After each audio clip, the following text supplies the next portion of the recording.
Uma ngasizwa la kukhulunywa ngendoda, uma ngizokhuluma ngale ndoda, qala ngibheka uprofesa, ngifikelwa ukwesaba, lo muntu ongapha uyena umuntu owangipheka esigodlweni. So ngalolo valo ukuthi kwazi bani ngizokusho kodwa kuyikola yini, nimbona nje ephethe ipeni uyiphatheleni ukuthi uzosho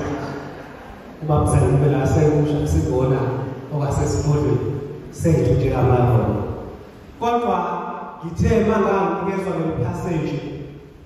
ngathi ngifunda ngale ndoda le kuthiwa iyayihleli phansi solo icela, iphila ngokucela ngenxa yesimo sayo. Uma ibhekene nalesi simo ifuna ukuphulukiswa uJesu, siyathola ukuthi uJesu ukanye ngoNkulunkulu ngoba uJesu akaze ahambe yedwa, kunemfihlakalo kaNkulunkulu Baba uthatha okucolileyo umoya oyingcwele, kube sokuba abafundi bakhe kanye nesixuku, kube sokuba isona lesifunda esiwuBhartholomeyu. Uma ngabheka le chapter kanye le passage lelithi into eyenza uBhartholomeyu asinde ukholo kuphela, kwaba ukholo kuphela. Asiqale ngoJesu. uJesu enguNkulunkulu, engumpristi, engumprofethe, wayiphiwe lonke igunya nawo wonke amandla okwenza ukuthandayo kodwa ukusiza abanye abantu. Uma ubheka eBhayibhelini okanye kumaGospel, uJesu khona la iphilisa khona umuntu amkhombe ngomuntu abesephila. Ukhona uJesu la ikhuluma nomuntu amprofethele, athi wena bodinga ukuthi wenze ukuthi nokuthi ukuze impilo yakho yenze njani ihambe kahle. Senze nje umzekelo lo wesifazane wayinamadoda amaningi, wamprofethela wabesemcalulela ukuthi enze njani. Uke wahlangana namadoda anothoko uJesu, kodwa wabayibuka isimo sawo wathi labantu uzobaphila futhi baqalephi emfuleni bawufaka echibini. uJesu kawabhekana nomuntu wayimpumpuza, wathi uJesu wathatha amathe nedust wabesemphilisa.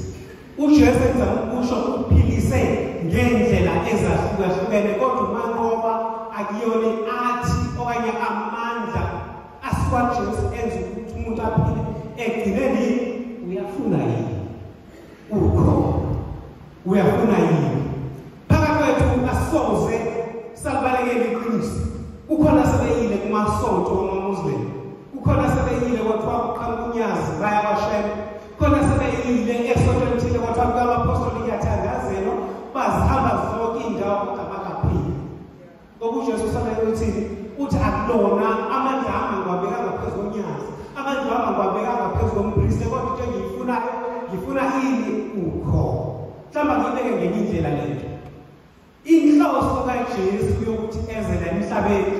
kwakuzoba nesibudlelwane nokholo. So akafuni ukuba yihero, akafuni ukungcola uJesu, kodwa ufuna ukukhuphula thina sazi ukuthi uNkulunkulu, sazi ukuthi sinoNkulunkulu Baba, sibese siyamthemba. Ngamanye amazwi engizama ukusho, uhleze edinga i-effort. Uthi thatha igxatha, uzokhumbula lapho wayefuna ukubonisa khona amandla akhe, lapho kwakhona i-crowd okanye isixuku owayesifundisa, kwakhona umfana wayeney'nhlanzi ezimbili, kukhona nezinto ezithathu. uJesu wayenawo amandla okuthi acele ezulwini ukuthi kwehle iziko, kodwa ngoba wayefuna ukubona ukuthi nani niphiwe amandla ukuthi sisebenzisane, wabuza ukuthi yini enginayo. Kaso sonke isikhathi uJesu wenza ukuphilisa ukakubuza eqala ukuthi unalo yini ithemba, unalo yini ukholo, unalo yini uthando lokuthi uphilise. Sikhuluma ngomuntu ongumpristi, ongumkhulunkulu, ongumprofethe, owayethe umbona umuntu egula kodwa aphinda ambuza athi ucela nini? Uyazi ukuthi ucela ngumprofethe, uyazi ukuthi udingani, kodwa ufuna ayisholo yena ngezwi. Bazalwane, indawo yokuphila kwethu ilele lapho ukuthi ukholo sinalo yini. Ukholo yilento ukuthi into ingakenzeki ungazi ukuthi izokwenza kanjani, bese uthini izokwenzeka. Sikhulumile iy'ngcebo ezisukayo, akumele kube nomona, sikhulumile ngale nto ziyithintile ukuthi ukholo yilento ukuthi ubhekene nesimo, noma ngabe ufisa inhlwehle, noma ngabe ubhekene nento ebona ukuthi uthi uzonqoba, kodwa angazi wena uJesu njani uyazi. Sibuyele ke kule nsizwa ngaphambi kokuphuma kule passage le. uBartholomewu into engiyithandayo kuyena wayixakekile egula ephethe lokugula kodwa kuthiwa wayiphila ngani ngomnikelo wayihleli kona ngithi ephila ngomnikelo uBartholomewu into engiyithandayo uhlukanisile babuSkhosana ukuthi nako ngakucela uNkulunkulu nako ngakucela abantu bayicela imali ukhumbula ukuba Israyeli vele kwakunjalo kwakuthi lo ozalwe inkunkulu sekwese kuthiwa uyisiqalekiso kodwa sofika kulonto lo ngoba iqalekiso okanye kunenkinga emndenini uBartholomewu uthe esalindile wakwazi ukuzithoba wenza njani wena lahlithemba wasondela ebantwini phambi kwethu khona abagulayo ngendlela ezahlukahlukene khona abaxayekile ngendlela ezahlukahlukene isikhathi sakho sikafiki kodwa isikhathi sakho sikafiki ukhona usizo kumele uthole ebantwini kuze kufike isikhathi sokuthi uJesu akuphulukise okanye uJesu akusindise okanye uJesu akusize kwesinye isikhathi umuntu ongena khona ofuna ukusizwa nguNkulunkulu uNkulunkulu uqala athi izithunywa zakhe qala sikhuluma manje uzongena i-healing service kukhona abantu abazogcotshwa kuyaxolisa ukusho iqiniso kodwa abakazi ukusindiswa okanye abakazi ukuphulukiswa ngokuphelele uzathi usogcotshwe ngamafutha kodwa athi uNkulunkulu hamba futhi uye kudokotela kushove mhlawumbe uthola ukuthi ukuphila kwakho uzothole ngobani ngo-2030 okubalulekile kwesinye isikhathi ukuthi singabheki uNkulunkulu kuphela okanye sizovela kuNkulunkulu kodwa kukhona izithunywa uNkulunkulu azibekileyo sikhuluma ngomuntu ongawutholi umsebenzi sikhuluma ngomuntu oxakekile kodwa ngenkozo yokwehla ukuthi umakhelwane sathi ekuhlukene kukhona uNkulunkulu azinika kona kodwa isikhathi asikafiki ufane naye uBartholomewu ukwazi ukubaluleka komunye umuntu njengoba nemfundo Afrika isho ukuthi umuntu ngumuntu ngabantu ngoba futhi le ndaba kaNkulunkulu iyimfihlakalo uNkulunkulu ngamfuna ezulwini kanti yena njengoba wakwazi ukuhlala esiswini sikaMariya aqashe emntwini uthola ukuthi ukuphila kwakho nokusinda kwakho ngeke kuqhamuke kuNkulunkulu directly kodwa kuqhamuka ngobani ngomakhelwane yilo nto engiyithanda ngoBartholomewu kodwa ngikhuluma ngalento ukuthi uBartholomewu ekwazi ukucela imali okanye ucela umnikelo ebantwini bamsize kukhona abazalwane inkinga esiyenzayo phakathi kwethu kukhona abantu abadidekile kukhona abantu abadidekile kanjalo ukuthi abazi ukuthi ubani uNkulunkulu ubani umuntu kukhona abantu abakhonza abanye abantu kukhona abanye abantu abangathandaza abanga befuna usizo bathi ngiyakwamntu angisoze ngathandaza sesasiphambanisa lezo sathi amandla kaNkulunkulu sawanikeza lapha ebantwini akekho lo yethu even nofata akekho umuntu ongazilokhu ongakusiza mayingathunywa nguNkulunkulu kukhona abantu esibadumisayo kukhona abantu esibakhonzayo ngizokwenza umzekelo emshadweni kukhona abantu abatshela ukuthi ungayi esontweni eshadini umuntu athi angayi egameni lomshado kukhona abantu abasebenza lapha besebenza khona kuthiwa izinto ezithile bangazenzi ebezophilisa abantu bangazenzi ngoba sebethathe amandla kaNkulunkulu bawabeka phezu kwabanye abantu uma ngasiqhubeka noBartholomewu ngoba leyinkonzo zokulapha into eyamsiza ukuze aphile kuthiwa wamemeza esebenzisa ukhono uthe kumemezeni kwakhe kodwa waba yisiphileli engcono umsokeza amazulu siyasazi isiphileli ukuthi umuntu onenkani umuntu onokholo umuntu onenkani umuntu onokholo unenkani unenkani ehlanzekile ngobani uyathandaza athisele akubisi bahlolisisa umoya ayihlolisisa into akumanga abantu bemkhuzo kanye abantu bemlahlekisa akwazi ukushuta kulona izwi kaNkulunkulu sokwenza umzekelo bangaphi phakathi kwethu ngiyaxolisa ukuthi ngibe gender based bangaphi abantu abahluleka ukulalela izwi kaNkulunkulu bakhulelwa bathi bakhipha lento sasikhipha isisu ungabazi ukuba ne-spirit of discernment lento enziwa uBartholomewu wayenawo amandla ngoba kuyimphutha ukuba wayengenalo ukhona ukuthi kuthweni thula mkhulu nomuntu odlulayo abesethula kodwa esebenzisa ukhona waphingelela kwamemeza uJesu enye into kumele siyibheke ngabantu yebo bangasisiza kodwa hayi bonke abantu engizama ukusho bheka ukuthi usizo lufuna kubani khona abantu abalimele bazalwane khona abantu abathatha ngenhliziyo ngiyaxolisa wakazana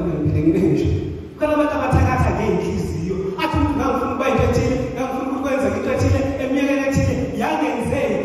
uthi umtshela ilokuza eplan lakho ukuthi wena ufuna ukwenza ukuthi akulahlekise ngamanye lokuthini zange ngiyithole naye angayitholi sikhuluma ngabantu ababe-crowd la abanye mhlawumbe bebejabulela bona ukuthi uyimpumputhe ingakho bethakathule ngoba babona amandla akhona kujesu bathi akathule uzange asizakala kuyaxolisa bazalwane kodwa ngizoyibeka kanje ukhona abantu oya kubona ukhala bakubeke esifubeni sabo ukuze umanze iy'mpahla zabo yiy'nyembezi zakho kodwa ukufulathela babethi ngathi kusekuncane usazokhala kusa-8 usheshe waphapha wakhala kusa-8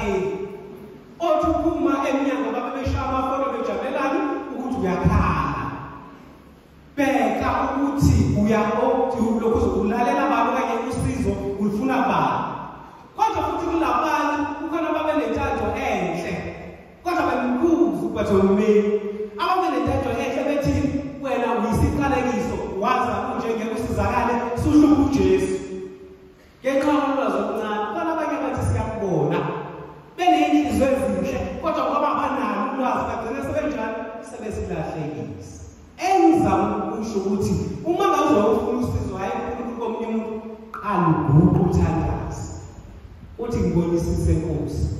ngifuna usizo ngibonisise Nkosi ngifuna usizo kukhona abantu abaningi mangasikhuluma ngalento ukuthi uyocela usizo kwabanye abantu besolahlekile bangakho abantu abaphume beyofuna umsebenzi osesibenza ngokuthi bethu bakwamanye amazwe bathunjwa bayizigqila ezahlukahlukene abanye bakhe impahla abanye bayizigqila zocansi ezahlukahlukene kodwa babefuna ukufuna usizo egameni lami lokungathandazi lokungadiseli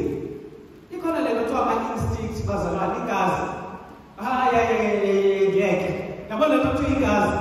once waqala walahla igazi yazi ukuthi uphumile emxolweni igazi alikaze liprobhe igazi liyakutshela uyogibela imoto kule moto ezoginqika kodwa ngekani uthini ugibele bese uthini engeyishile igazi ukuthi izoginqika imoto noma ufuna usizo ukuthi igazi izakutshela ukuthi hey la ngisho umuntu uqala umbona amanye isithi azokutshela ukuthi hey usahamba phambi kubethe kodwa ngenkani isakhulu ukwenza uthando yabo umuntu uma ngabe ufisa ukuba naye uba isiphikileni uba nenkani ikutshela igazi ukuthi hayi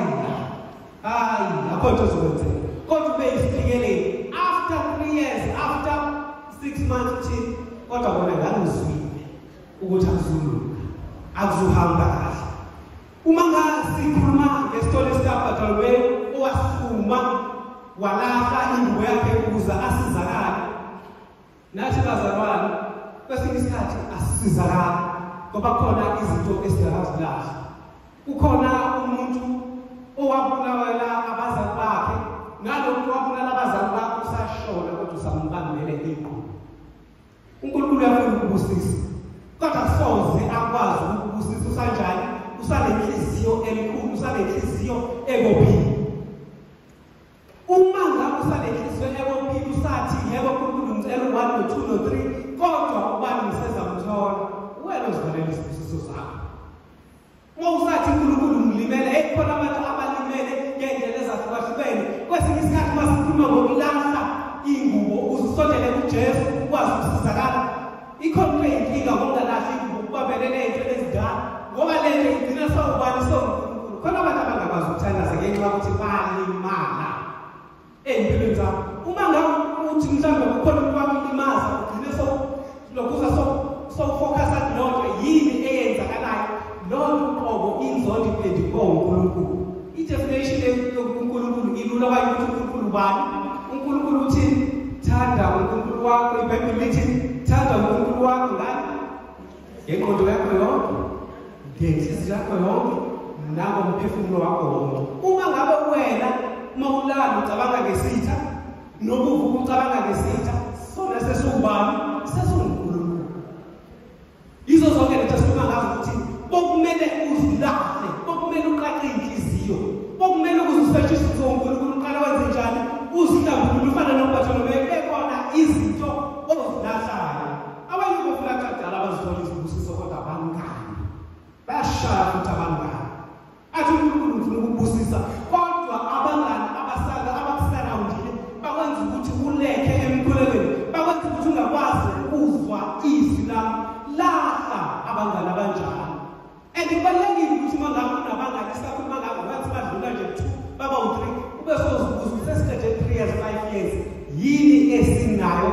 ngiyachivile ngalabangani yile sengihashavile ngokuhlangana nalabangani enginabo uma ngabe bakusiza balapha abanye bethu ufuna ukudala abashada abanye bethu kodwa babambelele ebantwini abangabasizi abangasoze babasize uthandane nomuntu apha ku9 years kodwa lo muntu akasho lutho akabonisi lutho mlahle ukuzuqale kabusha ngoba kusho lo muntu akanayo inhloso enhle empilweni yakhe awusoze wakwazi ukusizakala mangabe uhleli kwezinye izinto uBartholomew ukulahla kwakhe indubo wayisuka kwi-comfort zone iyona nje eshayayo le masikhuluma nge-comfort zone sikhuluma ngokuthi ingaba comfortable even nakwinzondo yazi khona umuntu oba-comfortable kwinzondo even noba ngashintsha indawo la ifika khona kusekhona abantu abayizithaba ngamfundo ngoba sokuyinto ephilayo-ke ukuthi kumele azodwe okanye angakwazi ukuphila ngaphandle kwesitha and ayikho into namandla njenganani njengomqondo wenziwa ajuna umqondo wakho ukuthi wena awusoze walahle ezinye izinto ngempela uNkulunkulu ngakwazi ukusiza ngoba awukwazi ukuzwa izwi likaNkulunkulu ngaso sonke isikhathi uJesu sengiphethe uthini ukholo lwakho likusindisile namhlanje konke amazwi sokwazile kubapriest abahlukahlukene umbuzo engizokubuza wona sowukhulile wadansa wakwenza konke ngabe uzothi uphume egeyithini usho uthini ukholo lwami lenyukile yini okanye cha kuyi-entertainment ngizochitha isikhathi